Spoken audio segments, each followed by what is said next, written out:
మీరు చూస్తున్నది పవిత్ర పెన్నా నది తీరం. ఈ నది తీరాన ఎన్నో ఆలయాలు వెలసినవి. అందులో ముఖ్యమైనవి చాలా ఉన్నవి. సోమశిల ప్రాజెక్టు దగ్గర సోమశిల దేవాలయం, అట్లానే నెల్లూరు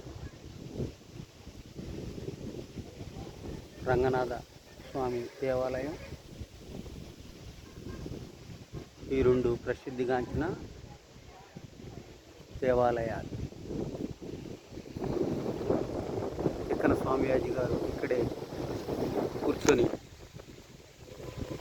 మహాభారతం రచించినట్టుగా చెప్తారు.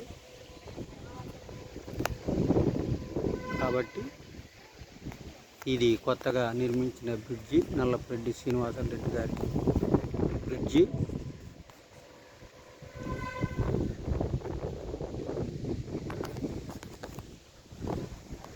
మమ్మల్ని కూడా చూడండి సుందర పెన్నా నది తీరాన.